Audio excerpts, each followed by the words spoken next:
Bom, prosseguindo no estudo da doutrina do Espírito Santo, estamos na página 73 do nosso livro, o capítulo 9, Pecados contra o Espírito Santo.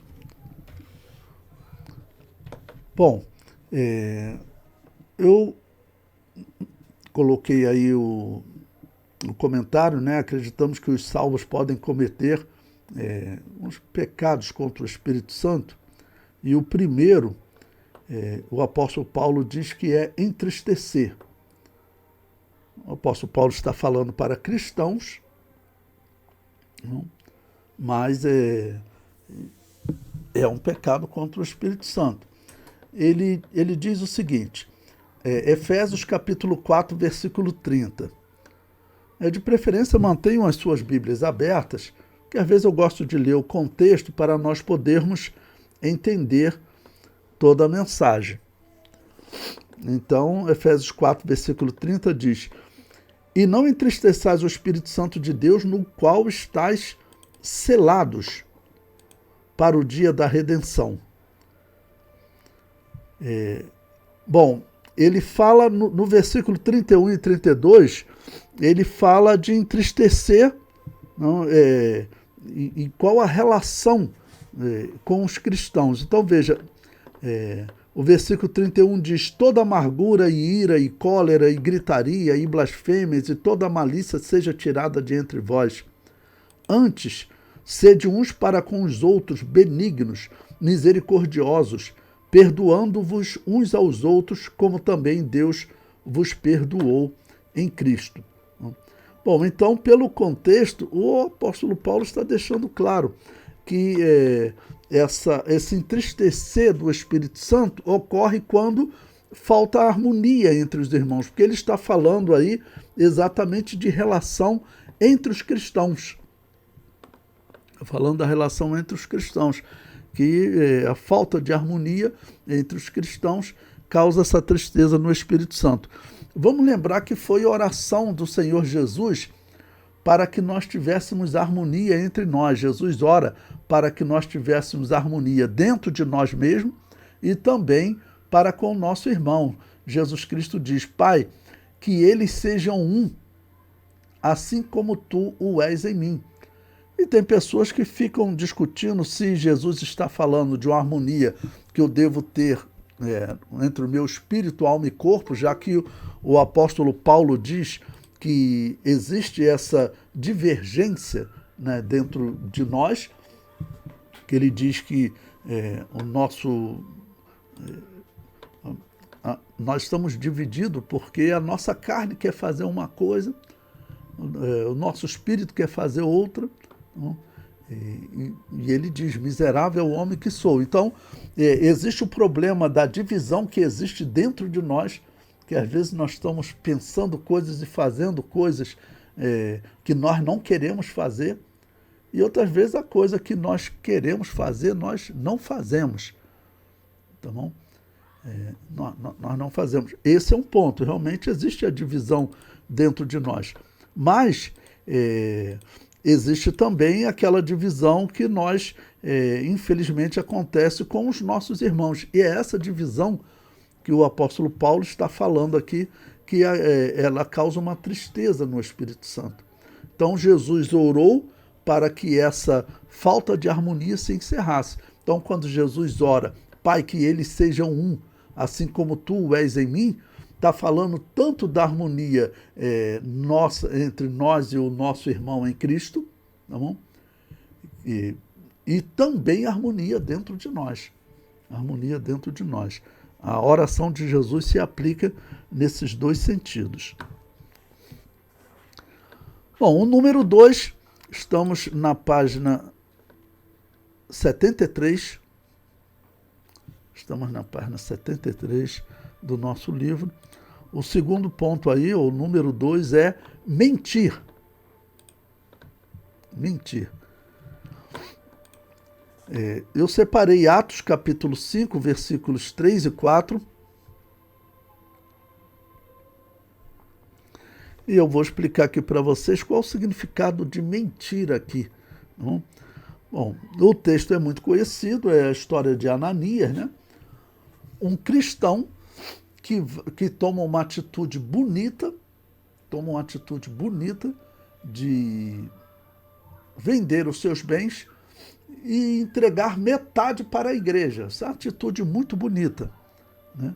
É claro que iria gerar um galardão excelente para ele, mas de forma inexplicável ele vai fazer, vamos dizer, o que era certo, que era dividir, mas ele resolve parecer que ele estava fazendo algo a mais do que ele, na verdade, estava fazendo.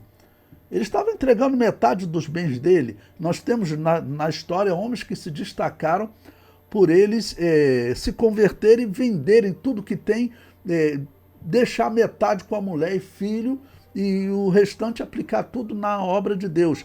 Próximo do ano 1200 da era cristã, teve um homem chamado Pedro Valdo, que ele fez exatamente isso. E esse homem ele é muito exaltado na história. Ele era um católico, aceitou Jesus numa igreja como a Assembleia de Deus, né, que na época eram chamados de valdenses. Ele se batizou, vendeu tudo que tinha ele era muito rico, para poder promover a evangelização na Europa. Promover uma tradução da Bíblia, que até aquele momento os franceses não tinham uma tradução da Bíblia, né, para o francês. Tá bom? Então ele fez esse trabalho lindo e com certeza recebeu um galardão especial por isso. O caso de Ananias é diferente. Ele faz o mesmo que Pedro Valdo fez, só que ele resolveu parecer que tinha feito algo ainda mais bonito, que seria entregar todos os seus bens, né? Por que dessa mentira é que nós ficamos espantados? Então, você veja, é algo que está relacionado com a igreja, está relacionado com o cristão. O cristão, ele, infelizmente, ele pode tomar atitudes que acabem por entristecer o Espírito Santo. E agora, mentir para o Espírito Santo. Estamos na página 73, Atos capítulo 5, versículos 3 e 4. Diz assim: Disse então Pedro: Ananias, por que encheu Satanás o teu coração para que mentisses ao Espírito Santo e retivesses parte do preço da verdade? Guardando-a, não ficaria para ti? E vendida, não estava em teu poder? Por que formaste esse desígnio em teu coração? E ele diz: não mentiste aos homens, mas a Deus. Ou seja, ele mentiu ao Espírito Santo, né, que é Deus, ok? Bom, então até o apóstolo Pedro fala: olha, você poderia ter até vendido, ficado para você, né? Ou se você deu uma parte do que você vendeu, né, dizia simplesmente que deu a parte. Então, o que Ananias simboliza? Ele simboliza o cristão que ele quer trabalhar na casa de Deus, mas de forma inexplicável, ele se preocupa em parecer que está fazendo a coisa com um determinado propósito, quando, na verdade, vamos dizer, o propósito é outro, né? Ou seja, ele está assim, transparecendo uma santidade que não era verdadeira. Tá, ok? Esse foi o erro de Ananias. Se ele tivesse vendido e ficado com todos os bens, não tinha pecado nenhum. Se ele tivesse, como entregou parte e dito: ó, tá aqui uma oferta que eu estou entregando para a igreja, porque eu vendi os meus bens, não tinha pecado nenhum. Mas ele querer demonstrar uma santidade que não é verdadeira, esse é um pecado que aí o Espírito Santo, vamos dizer, se entristece. O apóstolo Pedro diz: ele mentiu ao Espírito Santo. Bom, é claro que mentir a Deus, mentir ao Espírito Santo, não significa que você consegue enganar o Espírito Santo, tá bom? Mas significa que você está, vamos dizer, pelo menos tentando, né, enganar, tá bom? Mas não consegue enganar. Claro que o Espírito Santo revela, e o Espírito Santo sabe, e ele ainda revela aos seus servos, como revelou ao apóstolo Pedro. Tá bom? Bom, o terceiro ponto, agora na página 74, eu coloquei aí 1 Tessalonicenses 5,19, extinguir seu poder. O apóstolo Paulo diz, não extingais o Espírito, de extinguir, né? Pois bem, eu separei aqui para vocês, página 74, eu separei aqui para vocês o significado desse termo extingais no grego. Então, eu estou vendo aqui, olha, esse termo no grego é o termo sbenumi, né, que o dicionário Strong diz que ele normalmente se aplica a sufocar ou suprimir. Então seria melhor traduzido não impeçais a operação do Espírito Santo, né, porque extinguir pode dar outra interpretação, né, como se nós fôssemos dar fim ao Espírito Santo. Então, nesse sentido, essa tradução ela não é boa. Seria melhor dizer não impeçais a operação do Espírito Santo. Ok? Assim ficaria melhor traduzido. O significado desse termo sbenumi. Sbenumi. Não traduzido não extingais, seria melhor traduzido não impeçais a operação do Espírito Santo. Como você pode impedir a operação do Espírito Santo na tua vida? E também, às vezes, acontece vamos dizer, pessoas, às vezes até o dirigente de um determinado evento, ou um pastor cometeu o erro de o Espírito Santo querer usar alguém em profecia e às vezes, a pessoa, vamos dizer, ela acabar por sufocar aquela mensagem. Isso pode acontecer? Pode, né? Isso pode acontecer. E eu comento abaixo, os incrédulos podem cometer 2 pecados contra o Espírito Santo. Vamos dizer, eu coloquei aí esperando que os cristãos, eles não blasfemem contra o Espírito Santo, né? Que os cristãos tenham sabedoria para saber como se comportar em relação a qualquer manifestação de sinais que você vê na igreja, porque é isso que acontece em Mateus capítulo 12, versículo 22 a 37, que nós vamos ler lá, então já devem ir abrindo aí suas Bíblias, em que Jesus ele está operando maravilhas através do Espírito Santo. E aqueles fariseus, né, e escribas, eles sabiam que Jesus estava fazendo aquelas maravilhas pelo poder do Espírito Santo. Eles não eram inocentes, mas eles, numa atitude de rivalidade, eles tinham que rivalizar com Jesus, não? Eles acabam de forma, vamos dizer, consciente, inventando uma mentira contra Jesus, ok? Inventando uma mentira, dizendo que o que Jesus fazia, ele fazia pelo poder dos demônios, tá bom? Veja, eu vou ler a partir do versículo 24, ok? Mateus 12, 24. Mas os fariseus, ouvindo isso, diziam, este não expulsa os demônios, senão por Beelzebu, príncipe dos demônios.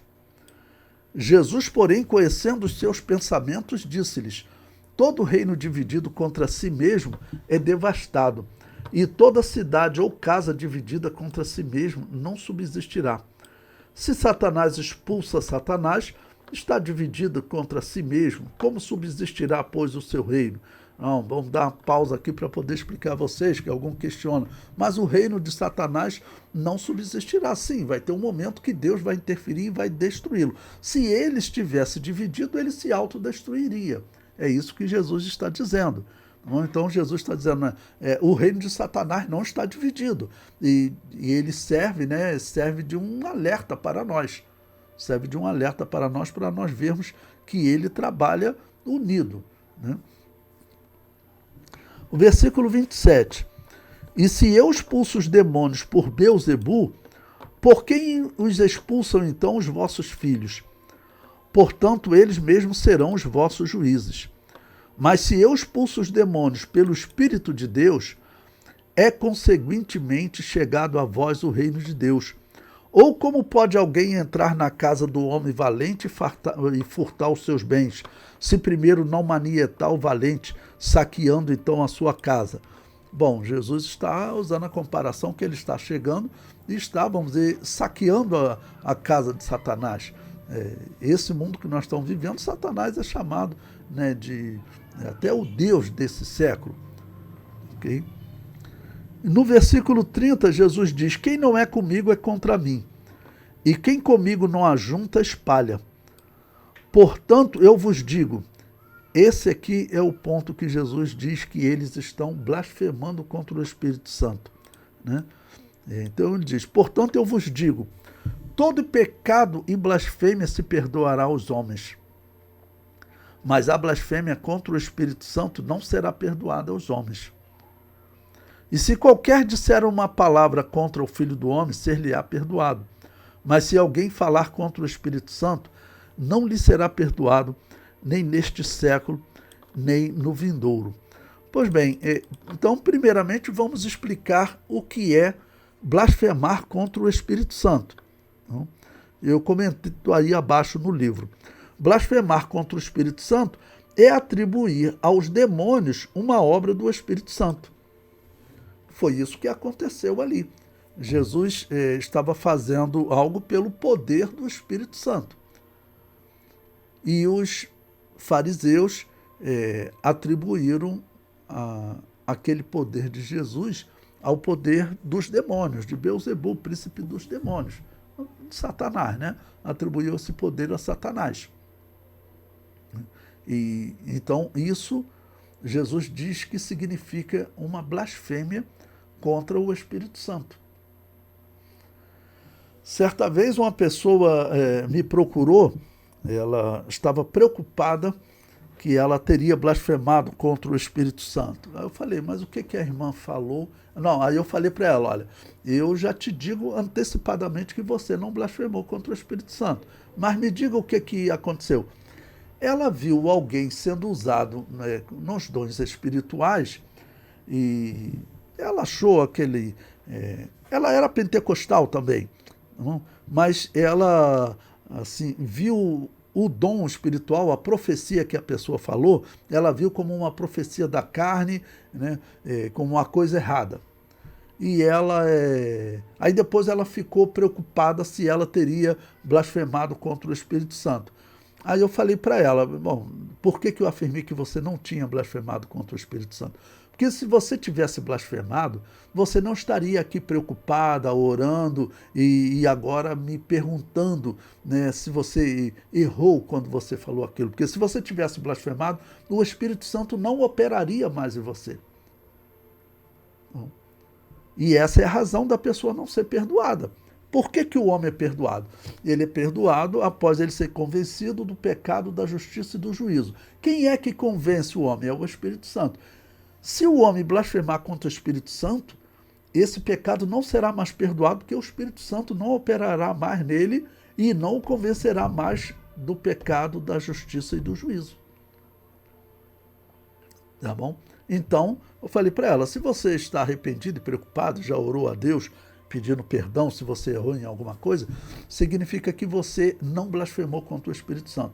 Blasfemar contra o Espírito Santo, no caso os fariseus, eles sabiam que Jesus estava operando aqueles milagres pelo poder do Espírito Santo, mas eles tinham que se opor. Eles tinham que se opor porque eles já vinham numa campanha política contra Jesus e eles voltaram atrás ali naquele momento, seria reconhecer que eles estavam errados.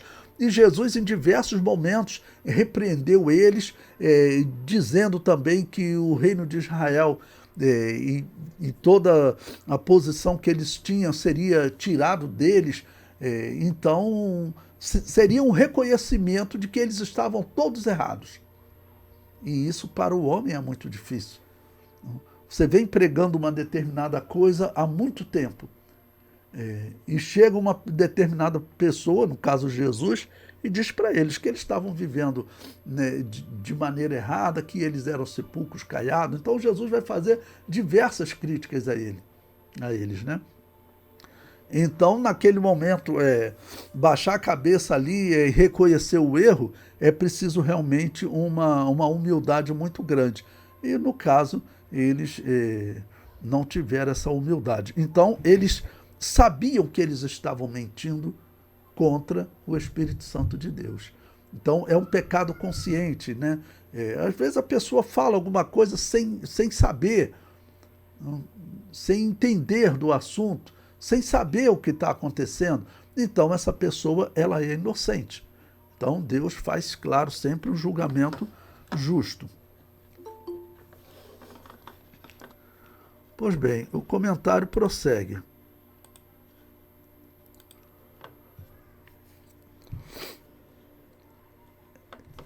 Ainda na página 74, né? Como saber se uma pessoa não blasfemou contra o Espírito Santo? Se ela demonstra arrependimento, ela não blasfemou, pois o que comete este pecado não recebe mais a operação do Espírito Santo. Logo, não tem como se arrepender. Ou seja, ele não será mais convencido do pecado, da justiça e do juízo. Tá bom? Bom, e nesse mesmo ponto, também Jesus fala de resistir ao Espírito Santo. E aí nós já lemos aí Mateus 12, né? Eu vou ler agora Atos capítulo 7, versículo 51, que diz: homens de dura cerviz e incircuncisos de coração e ouvido, vós sempre resistis ao Espírito Santo, assim vós sois como vossos pais. Né? Ou seja, os israelitas são aqueles mesmos israelitas que eles estavam se opondo a Jesus. Estavam se opondo a Jesus. E agora, vamos dizer, e eles já têm a consciência que eles mataram Jesus, e agora eles estão perseguindo os discípulos de Jesus. Estão perseguindo os discípulos de Jesus. E nessa história, o diácono Estevão, ele diz que eles cometem o mesmo erro dos pais, o que Jesus havia apontado. E Jesus havia dito: olha, vocês criticam os pais até dizendo, se nós vivêssemos naqueles dias não faríamos isso. Mas eles continuavam cometendo o mesmo pecado e fariam pior, que matariam o Messias. Tá bom? Então, aqueles fariseus, aqueles israelitas ali, estava Estevão diante do Sinédrio. O Sinédrio que era para Israel. O Sinédrio era para Israel como, por exemplo, uma igreja onde tem um pastor presidente e N obreiros, numa reunião julgando uma causa. Tá bom? Julgando uma causa. Porque o Sinédrio era isso. Estava ali o sumo sacerdote, normalmente estava ali o principal dos fariseus, que nesse período era Gamaliel. Tá bom? Nós não sabemos se ele estava, né, nesse momento. Não sabemos se Saulo de Tarso estava no Sinédrio, né? Ele vai começar a perseguição depois, mas provavelmente Gamaliel e Saulo de Tarso estavam ali, porque os fariseus eram pessoas de destaque. Eram pessoas de destaque, porque eles eram os grandes intérpretes, da Bíblia, que era o Antigo Testamento naquele período. Então, se tinha uma questão que alguém estava debatendo, Estevão estava debatendo com diversos, debateu com 4 grupos de israelitas, né? Então, Estevão era conhecido deles. Então, provavelmente, isso fez com que os fariseus fossem chamados também para essa reunião do Sinédrio. Não? Então, aquela reunião do Sinédrio, formado de sacerdotes e fariseus, eram os mesmos que tinham matado Jesus. Esse evento da morte de Estevão, acredita-se que tenha acontecido cerca de 2 anos depois da morte de Jesus. E eles já tinham aprisionado Pedro, aprisionado João, já tinham dado surra nos apóstolos. Eles continuavam cometendo o mesmo erro e a finalidade deles era matar. Não? Gamaliel, nós vimos que ele participou de um outro julgamento em Atos 5 e acabou livrando os apóstolos. Tá, ok? Mas nesse caso aqui, pelo menos não apareceu, ou Gamaliel não estava, não? Ou ele, vamos dizer, decidiu se calar diante do que Estevão falou, né? Ok? Eu comento mais abaixo. Pode-se dizer que resistir tem a ver com a obra regeneradora do Espírito. O entristecer tem a ver com a habitação interna do Espírito Santo, enquanto o extinguir tem a ver com o derramamento para servir. Extinguir, como eu mostrei para vocês, seria melhor traduzido como você sufocar. Tá bom? Sufocar ou suprimir. Eu falei para vocês a palavra grega sbenumi, que se traduz por sufocar, suprimir. Ok? Bom, aproveita, anotem aí um texto também, Isaías 63, versículo 10. Certamente Estevão estava citando um texto do profeta Isaías, o que é muito significativo, porque, ou seja, Estevão não era o primeiro a classificar os israelitas como de dura cerviz, ou, na nossa tradução no Antigo Testamento, rebeldes. Isaías 63, 10 diz: mas eles foram rebeldes e contristaram o seu Espírito Santo, pelo que se lhes tornou em inimigo, e ele mesmo pelejou contra eles.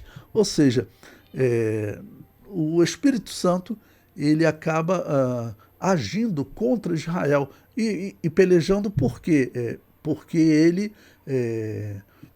vai punir os israelitas e vai permitir, tá bom, que os israelitas, 10 tribos, nos dias de Isaías, sejam destruídos pelos assírios, porque eles foram realmente, podemos dizer, destruídos, porque vocês sabem que até hoje os israelitas falam das 10 tribos perdidas, porque os assírios, nos dias de Isaías, levaram 10 tribos, as 10 tribos do norte escravas, e elas nunca voltaram. Não? Sobreviveram 2 tribos, Judá e Benjamim, porque o rei Ezequias orou e Deus então enviou o seu anjo. Mas 100 anos depois, Judá e Benjamim são levados escravos para a Babilônia, mas Deus os traz de volta. As 10 tribos nunca retornaram para Canaã. Tá bom? Nunca retornaram para Canaã. Estão dispersos até hoje. Os judeus estão espalhados pelo mundo até hoje, os israelitas estão espalhados pelo mundo até hoje. Tá bom? E aquelas 10 tribos, não existe registro de que eles tenham retornado.